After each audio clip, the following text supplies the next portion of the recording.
बिस्मिल्लाहिर्रहमानिर्रहीम। मैं अपने हाफ़िज़ाबाद एग्रीकल्चर डिपार्टमेंट के मेंबरान को खुशामदीद कहता हूँ अवान राइस मिल के रिसर्च फार्म पे। और आज ये हमारे एग्रीकल्चर ऑफिसर जो हैं ये यहाँ पे अवान राइस मिल का जो रिसर्च फार्म है उसका विज़िट के लिए तशरीफ़ लाए हैं। तो हम जो है ना वो इनके साथ ये डिस्कशन ऑलरेडी हमारी चल भी रही थी, और मज़ीद हम जो है ना वो फ़ील्ड टू फ़ील्ड जाके इनकी राय लेते हैं कि ये जो हमारी वैराइटीज़ हैं, इसका जो प्रोडक्शन लेवल है, ये क्या हो सकता है। क्योंकि हम हमारी असेसमेंट से इनकी असेसमेंट बहुत ज़्यादा अच्छी होती है, क्यों कि इन्होंने पूरे डिस्ट्रिक्ट को देखना होता है। तो मैं समझता हूँ कि इनकी जो राय है वो हमारे लिए बड़ी मोतबर होगी इंशाल्लाह। तो इस वक्त हम अपने फील्ड की तरफ चलते हैं और 1692 के फील्ड पे सबसे पहले 1692 में बात करते हैं, फिर उसके साथ दूसरी वैराइटीज़ पे बात करते हैं ना। डॉक्टर साहब, हम इस वक्त जो है ना ये 1847 जी जी जो इंडिया की वैरायटी है, जी जी जो इस साल रजिस्टर्ड हुई वहाँ पे, जी जी ये हमारे पास अल्हम्दुलिल्लाह 1 एकड़ का प्लाट जो है ना वो सही लगा हुआ है। सही ठीक है। तो ये हम इस वक्त उस पे हम खड़े हैं। ये इस वक्त 62 डेज़, ये 28 जुलाई को हमने ट्रांसफ़र की थी, जी जी और इस वक्त इसकी एज बनती है 62 62 डेज़। ठीक है। तो ये भी तकरीबन अपना 15 के दिन के बाद होपफुली कि ये तकरीबन हार्वेस्टिंग के करीब होगी। तो इसके मतलब जो है ना वो बहुत सारी वो बातें कर रहे हैं जी जी इंडियंस, कि इस पे जो है ना वो बीएलबी और ब्लास्ट और जो आपकी गर्दन तोड़ है, ये नेक ब्लाइट ये नहीं आएगी। लेकिन इस पे हमने जो है ना ऑलमोस्ट आपको जो है ना फील्ड बहुत अच्छा नज़र आ रहा है, लेकिन कुछ थोड़े से पैचेस में ये बीएलबी का अटैक इसमें हमें नज़र आ रहा है। ये हमने उनको भेजा भी है कि इस पे जो है ना इसका जो है ना वो आया है। लेकिन इसकी सबसे बड़ी जो खूबी वो बता रहे हैं ना, वो ये है कि ये इसकी जो है ना वो गिरती नहीं है ये। सही लॉजिंग इसकी नहीं है बिल्कुल भी। जो मतलब इंडिया में जिन लोगों ने इसकी कटाई की है, इस दफ़ा जो है ना वहाँ पे बरसात बड़ी बारिशें हुई हैं सही ये लेट में। लेकिन उन्होंने बताया कि ये एक वाहद क्रॉप थी जो गिरी नहीं है। तो इसकी ये एक स्पेशलिटी है कि ये गिरती नहीं है। बाकी ये 16 और 92 ये तकरीबन आपस में साथ-साथ ही हैं। थोड़ा-सा इसका भी वो डिफ़रेंस बताते हैं 16-92 की निस्बत कि इसकी यील्ड ज़्यादा है। लेकिन मैं समझता हूँ कि 16-92 की यील्ड भी तो कम नहीं है, कोई 70 प्लस उसकी यील्ड लोग ले रहे हैं।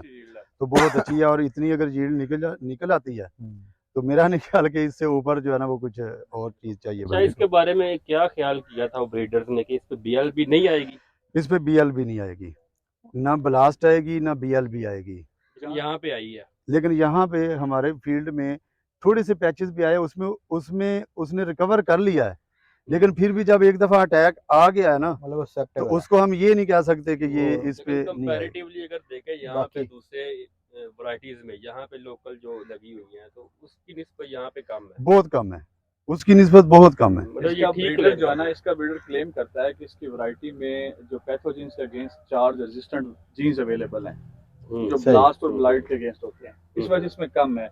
अब ये कुछ हवा में भी हमारे इस तरह के इसका ट्रांसफर कर रहे हैं, स्पोर्स वगैरह एयरबॉर्न है बिल्कुल आप एयरबॉर्न बात डिजीज आ रही सही है, लेकिन फिर भी ये बहुत हद तक रिकवर कर चुकी है। रेजिस्टेंस देखने में आई है। हाँ जी जी, जी, बिल्कुल है। बिल्कुल। मगर वो ठीक क्लेम कर रहे हैं। वो ठीक क्लेम कर रहे हैं, लेकिन फिर भी हमारा बनता है ना कि हम उनको बताएँ कि भई हम्म। ये आप बिल्कुल इसको फ्री कर रहे हैं, तो लिहाज़ा इसमें थोड़ा बहुत प्रॉब्लम आया है। बिल्कुल सही बात लेकिन है इसकी निस्बत अगर अगले हमारे जो 2 प्लाट लगे हुए ना 1885 और 1886 के, जी जी वहाँ पे बहुत ज़बरदस्त है कि वहाँ पे बिल्कुल एक जो डॉक्टर उसका साहब पौधा भी है ना वो बिल्कुल भी डैमेज हुआ। डेफिनेटली अगर पैचेस में भी है, लेकिन ये दो बहुत स्ट्रॉन्ग करैक्टर हैं कि एक वो लॉजिंग नहीं है, लॉजिंग जी, रेजिस्टेंट है, जी, जी। और वो क्लेम जो कर रहे हैं उसके हिसाब से उतनी जो है ना जिस तरह साइड वाले फील्ड्स पे है बीएलवी का अटैक, तो इस पे कोई नहीं, तो ये बड़े स्ट्रॉन्ग करैक्टर हैं जी, और जी। ये दूसरी बात, ये जो हमारा अटैक है ना, ये बिलो है economic threshold level, economic TTL से बहुत बिलो है।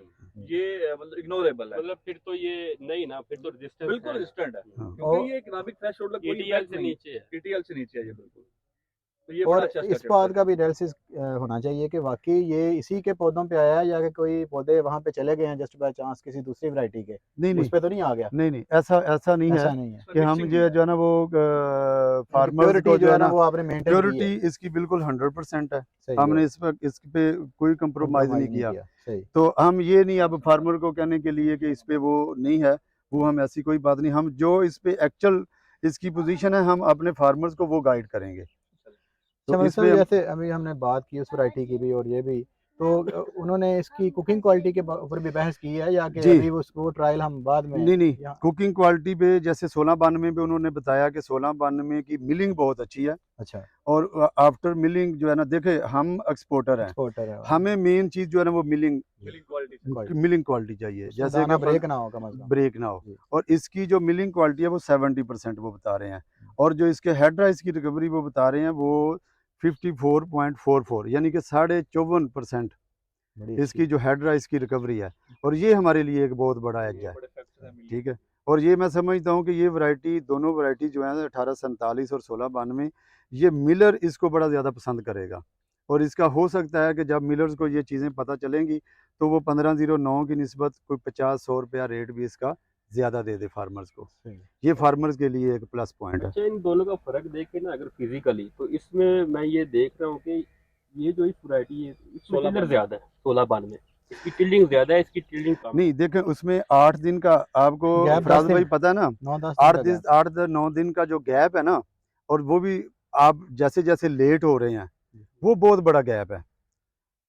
हम्म, ठीक है, फिर इसमें क्योंकि ये हमारे पास सीड आया था सिर्फ 2 kg, इसकी हमने जो उनके साथ एक की थी ना, जो लगाने वाले थे, कि इसका दूसरा पौधा साथ अटैच नहीं होना चाहिए, एक एक पौधा एक लगा एक। है। ये एक एक पौधा लगा है, सही। क्योंकि ये 2 kg से हमने पूरा एकड़ लगाया हुआ है। ये हम्म। कितने कितने प्लांट